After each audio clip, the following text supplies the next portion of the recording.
কয়েকদিন পরে তো লোকসভা ভোট, কিন্তু আমরা যেটা জানতে পারছি সূত্র মারফত গতকালকে ছিল বৈঠক, সেই বৈঠকে রীতিমতো আপনি যেখানে সেখানে হুলস্থুল পড়ে যাচ্ছে কেন? তিরস্কারের কোনো বিষয় না।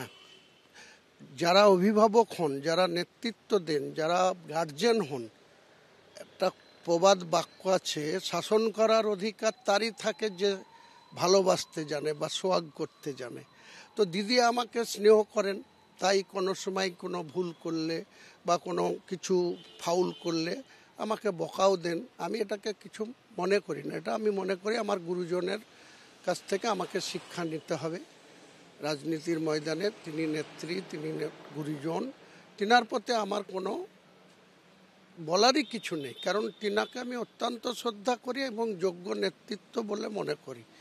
কিন্তু তিনার ক্ষমতা বা তিনার সামনে রেখে কিছু এমন ব্যক্তি মুর্শিদাবাদ জেলায় মানে দলের পাট্টা নিয়ে বসে আছে যে তাদের আঙুল হিলুনে আমাদেরকে চলতে হবে।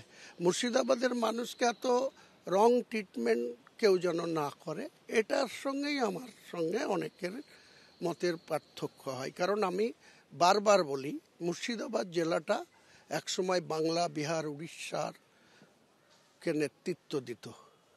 বাংলা, বিহার, উড়িষ্যাকে যে জেলা থেকে নেতৃত্ব দিল, সেই জেলা থেকে বাংলাকে পথ দেখাবে, বাংলাকে শক্তিশালী রাখবে, বাংলার মুখ্যমন্ত্রীর হাতকে শক্তিশালী রাখবে, এটাই স্বাভাবিক। কিন্তু কেউ চ্যাং ব্যাং 26 বছর, 28 বছর, 30 বছরের ছেলেরা 60 বছর, 62 বছর, 70 বছরের নেতৃত্বকে অবহেলা করবে, তাদের কর্তৃত্ব নিয়ে চ্যালেঞ্জ করবে, ভুল ট্রিটমেন্ট করা বা 26 বছর 28 বছরের লোকের মুখ দিয়ে সেই তার মূল্যায়ন করা, এটা বোধহয় মন থেকে মেনে নেওয়া যায় না।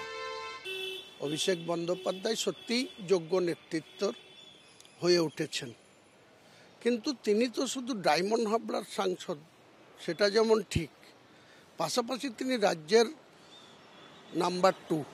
মমতা বন্দ্যোপাধ্যায়ের পরেই আমরা নেতৃত্ব হিসাবে অভিষেক বন্দ্যোপাধ্যায়কে মানি। সেই অভিষেক বন্দ্যোপাধ্যায়ের কাছে আমার আবেদন যে তিনার দৃষ্টিভঙ্গিটা গোটা রাজ্যের মানুষের প্রতি সুবিচার দেওয়া বা তাদেরকে শাসন করা বা তাদেরকে আদর করা, তাদের প্রতি যত্নবান হওয়ার জন্য আবেদন করতেই পারি। আমি একজন কর্মী হিসাবে এটুকু বলবো যে উনি যেন কারো কথা শুনে প্রতিহিংসা পরায়ণ হয়ে কোনো কিছু না করেন, তাহলে আমাদের দুঃখ হয়। আপনাকে এই রকম পরিস্থিতি থাকলে দল বিরোধী কাজের জন্য আপনাকে ছাঁটাই পর্যন্ত করা হতে পারে? ওটা নিয়ে আমি কোনো পরোয়া করি না।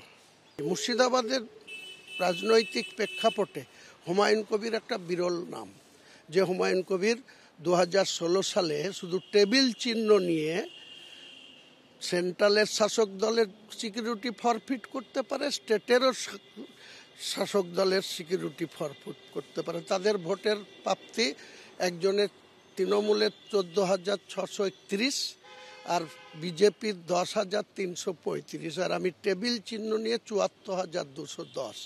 তাকে এসব চুমকিয়ে ধমকিয়ে কোনো লাভ নেই।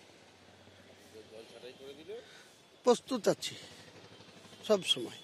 দল ছাঁটাই করবে কিনা সেটা দলকে ভাবতে হবে, আর আমার জন্য যখন ছাঁটাই করবে তখন আমি কোথায় রাস্তা খুঁজতে হয় আর কোথায় তার সঠিক মূল্যায়ন করতে হয়, মূল্যায়ন করে আমি দেখাতে পারি। আমি আপনাকে বলছি, দিদি যদি আমার প্রতি বহরমপুরে আস্থা রাখে, আমি অধীর চৌধুরীকে 2 লক্ষ ভোটে হারিয়ে প্রমাণ করব 2024 সালে যে হুমায়ুন কবিরের সঙ্গে কতটা জনসংযোগ আছে, মানুষ হুমায়ুন কবিরকে কতটা নেতা হিসাবে মান্যতা দেয়।